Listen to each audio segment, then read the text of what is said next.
So you want to get started with this investing thing. You have some money saved, but you don't know what to do with it.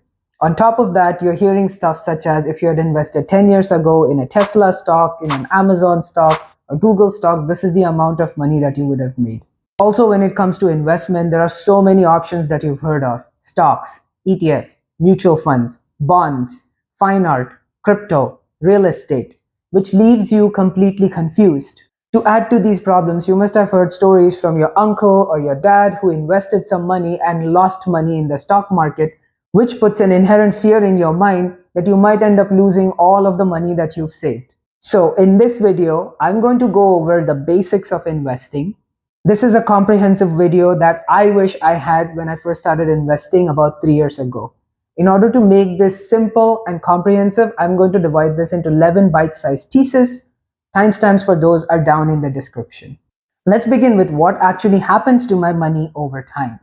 If you've studied a little bit of economics, you would know that money loses value over time. This is due to inflation. Speaking of inflation in terms of coffee, the average cup of coffee used to cost about 44 cents in 1970 in America. The same cup of coffee now costs $1.70 on average. This is inflation in action. If you have to look at money, say you have $100 today and you stuff it under your mattress, you pull it out after a year, your $100 has now lost value. Take it all the way to 10 years, now that $100 looks $100 on paper, but in reality, it is a lot less. This is because all of this inflation compounds on top of each other, and so your $100 has lost a lot of value. If you don't understand compounding, be sure to watch till the end of the video because I'm going to cover it a little bit later in this video. This brings us to how to stop money from losing value over time. So let's just say we have a hypothetical savings account which is making us about 2 to 2.5% interest every year. So what this actually means is while the costs around you are increasing by 2 to 2.5%, your money is also increasing in value by 2 to 2.5%, which technically means that you are breaking even based on all of the cost increases that are around you. And your money maintains the value that it is supposed to in the current market. So how do we make money? Let's bring our hypothetical savings account back into the question. Only this time, we're going to say that it returns about a 10% interest rate. So if we invest $100 today in this savings account, over a year, it will return $110. 2 years from now, we'll make $121. This is exactly what compound interest is. And applying the rule of 72 to this, our $100 will convert to about $200.79 over 7 years. Now, 10% doesn't seem like a very big amount. However, in the investing world, making a 10% return on average is actually considered to be a good amount of return. Now let's come back to reality. These kinds of savings accounts which return about 10% every year on interest do not exist in most parts of the world. Most of the savings accounts return you less than 1%, which technically means that you're still losing money over time. If you feel like this content is adding value to you, be sure to subscribe to my channel for more content like this. Section number 4 is what is an investment. So an investment is anything that puts money into your pocket with you having to do a lot less work. Now let's get a hypothetical scenario wherein you decide to invest in a property and you buy it for $100,000. You rent this property out for about $500 a month, which means you'll make about $6,000 a year. Now removing all of your mortgage payments, your interests, or any kinds of maintenance and upkeep that you have to do on this property, whatever amount is left over is your profit. Now let's just say you decide to hold on to this property for another 15 years before you sell it, and you sell this property for $200,000, which means that you've made 100% return on this property. The problem when it comes to real estate, however, is that real estate requires a lot of upfront amount, which most of us don't have. So to balance all of this out, an investment that actually allows you to start with very little money is in the stock market where you buy shares, which brings us to what are shares. A simple definition for shares is owning a part of a company, which means you give some money to a particular company that invests it into its operations, R&D, which helps it grow.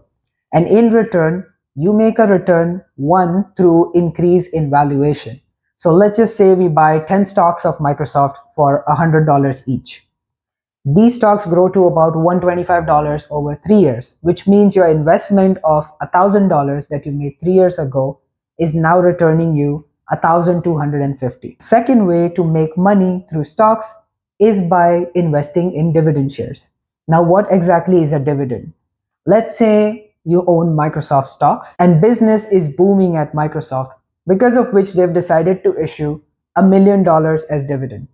Now, you as an investor, if you say own 1% of Microsoft stock, that means you'll get about $10,000 out of the share of 1 million dividend.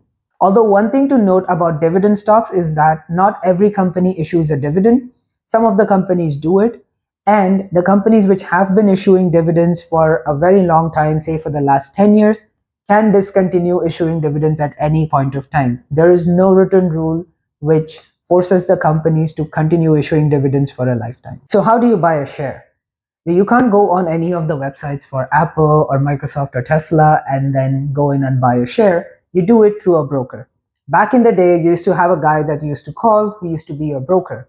But nowadays, all of these brokerages have been moved online. Depending on the country that you live in and the kind of regulations that the country has, your brokers would usually be something like a bank would be one of the brokerages that you can use, or it would be a company like Vanguard. Here in Canada, I use Wealthsimple and Questrade as two of the broker accounts. Hey, just a thing, not sponsored, but if you don't have an account with Wealthsimple or Questrade, the affiliate links for those two are down in the description below. Sign up through those links and invest your first $100 to get a couple of free shares, and I get a kickback because of that. So what type of shares do I buy? As a beginner investor, I would say stay away from buying individual stocks. The reason is because you're adding risk to your portfolio. Sure, you can invest into companies such as Amazon and Apple and Microsoft because these companies have been around and maybe they'll exist over the next 10 years. But with you investing in these, thinking about that and putting it on a time, you're kind of increasing the risk on your portfolio.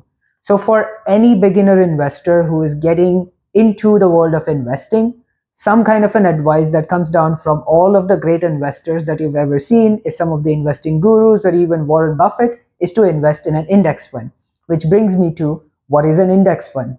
So there's two bits here. One is the index and the other is the fund. So a fund is something that is run by a manager. In this case, you as an investor invest some money and several other investors invest money, and this pool of funds is something that is used by the fund manager and he allocates it to buy either equities or bonds, etc., depending on the type of fund that you selected. In this case, the fund manager is the one that decides when to buy, when to sell, and his performance is actually dependent on how much return that he gives to you and to the company that he is working for. All you have to do in this case is just monitor your investments every now and then. Now, the second bit is the index bit, which refers to a stock market index. So in the US, we have S&P 500, which are the top 500 companies in the US. You have the NASDAQ 100, which are top 100 tech companies in the US. You have Dow Jones and so on. Similarly, in other countries such as the UK, India, and Australia, you'll have different kinds of stock market indexes. Speaking of stock market indexes, let's talk about the S&P 500, which on an average returns about 10% over the longer term. Conservatively, let's just say it returns about 7%. I, as an investor, although I started by investing in individual stocks, I have made sure that I have moved all of my or most of my portfolio into the S&P 500 now. And the reason behind doing this is that when you invest in an index fund such as this, your investment is diversified across a variety of industries.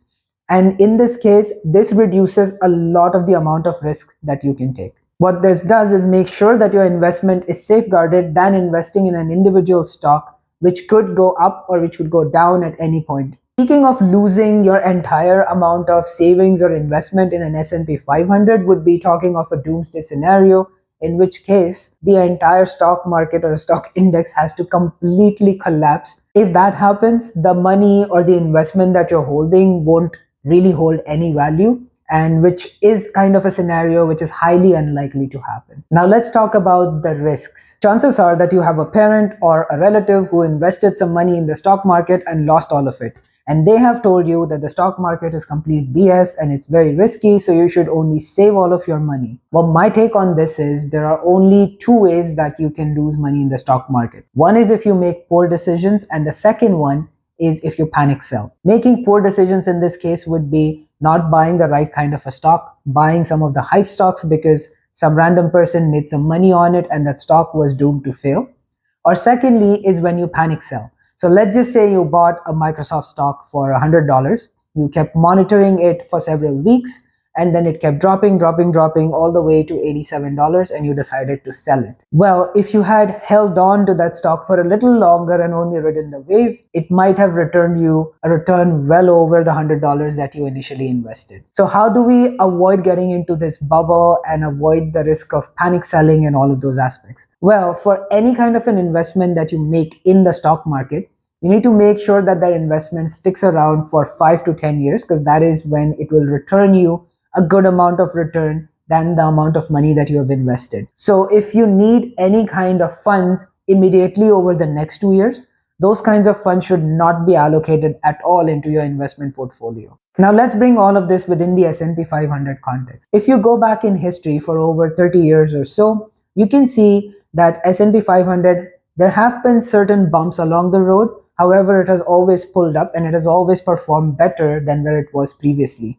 So it may happen that you might buy on a high and then eventually it will drop to a little bit of a low where you might lose half of your investment. However, if you hold on to it over the next couple of years, you'll make sure that that investment is recouped and you earn a lot more on top of that investment. This brings us to when is the right time to invest. If you have questions such as when should I start investing, what is the right kind of age, and so on, the easier answer to that is as soon as you can. The younger you are when you're investing, the more or higher the chances that you have of reaping much larger potential returns over the longer term. Another thing is the younger that you are, you also have a lot higher risk tolerance, while at the same point of time, you also have a lot of time to recoup some of the poor decisions that you make along the way, while at the same point of time extending the amount of time in the market to get the type of returns that you need for your retirement. The older that you are, you may end up getting a lot more responsibilities. In this case, you might be thinking about your retirement with your wife, you might have your kids, you need to think about their futures in terms of their education, etc., which also leads to a lower amount of risk tolerance that you would have. However, one thing you need to know before you start investing is that you need to first get rid of any kind of high interest debts that you may have in terms of something like a credit card debt, because it doesn't make any sense here to make a return of 10% per year on S&P 500, but at the same point of time, you're losing about 19% to your credit card debt. And also, like the returns on the S&P 500, the gains that compound and give you higher returns, the losses of interest on the credit card debt also compound. So make sure that you're getting rid of any kind of high interest debt. So how much money do I need to invest? In the modern world, this amount can be as low as $5. Of course, it depends on your brokerage and the laws in your country. Somebody like a Wealthsimple allows you to buy fractional shares, so you can buy a fractional share even with $5. Click here to watch how you can invest your first $1,000, or watch another video on my channel. Like and subscribe if you haven't, and I'll see you next time.